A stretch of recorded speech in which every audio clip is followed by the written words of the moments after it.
I know when it comes to USC women's basketball, they had that unfortunate news about Juju.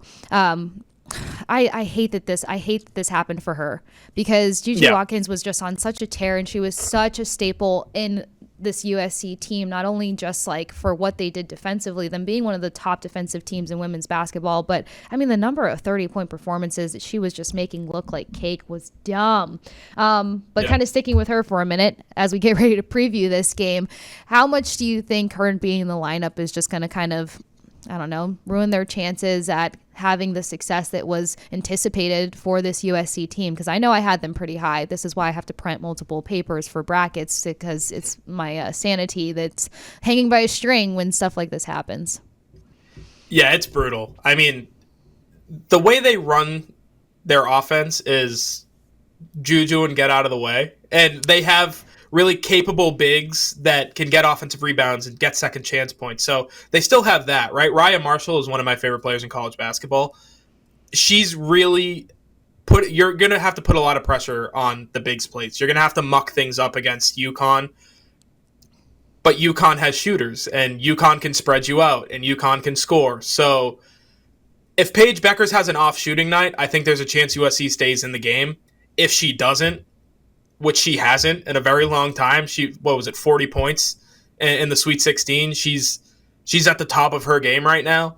You know, if she continues that stretch, I don't think there's much of a chance, because with the way the game is currently played, you can't defensively muck things up if a team's just going to spread it out and shoot. So I don't love USC's chances, but offensively, if they can get in the paint, if they can feed Raya Marshall and 44, I forget her name. Kiki Eferen. Thank you. I believe if they can feed them, if they can get easy baskets, if they can get offensive rebounds, they'll have a chance.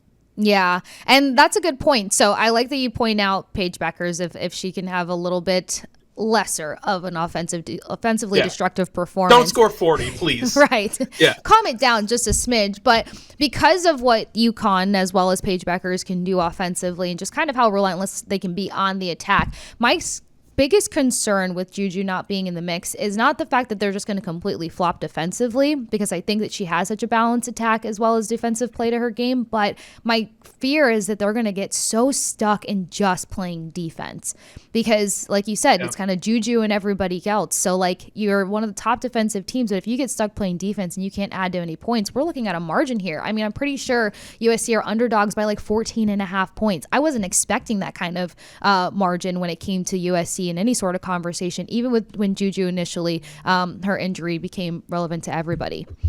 Yeah. I mean, they're averaging 80 points a game, so they can score.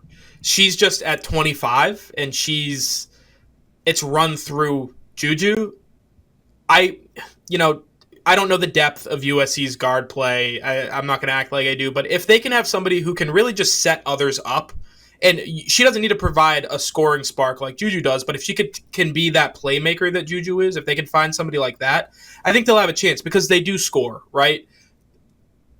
Like I said, I really struggle seeing them be able to not only do that, but defensively keep up when UConn's going to be able to spread them out. I think matchup-wise, it was always going to favor the Huskies, just in terms of the style of play.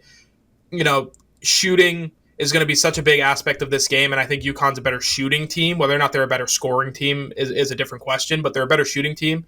So it always favored that way. And then when you take out just the best player in the nation in a lot of people's eyes, it's so deflating, and that plays such a big role in the way they're going to even enter this game. I think you might see a hot start from USC, where they're able to kind of dictate the first few minutes of the game, but once it swings into UConn's favor, I don't know if they're going to be able to have it swing back. Yeah, that's true. It's going to be a hard thing to play, kind of catch up with. But as you mentioned, when it comes to the guard conversation, Kennedy Smith, Avery Howell, these are two other players that are going to have to step up in the category of helping out. And look, you still got some of the top blockers and stealers on the USC roster. Are there any best bets that stick out to you for this matchup between UConn and USC? Not this one. Not to brag. Duke, I saw it coming from a mile away. I knew they were going to be able to stay competitive with South Carolina. They ended up blowing it late. They lost by 4, but they covered, so that's a win under my belt. I'm going to tout it as much as I can, because I never win in women's hoops. But I like the idea of an over here. I think if UConn's shooting the lights out and they force USC into a game where they have to start shooting, things can go crazy in women's basketball, specifically when it comes to the 3-point shot. I feel like if one team's shooting it really well and the other team starts chasing, you only need to hit a couple just to keep that momentum going and for it to turn into a shooting contest, specifically in the tournament too. So I like the over. I'm not sure. You can tell me the number. I'm just going to say take the over. I like the shooting aspect of the game. 139.5 is the total that comes in, and the spread actually readjusted to 13.5. So you're still going to just go with the over on that one. Just give me the over. I root for points. I root for points. I can add to that. I like the points. I'll go with the over with you on that one.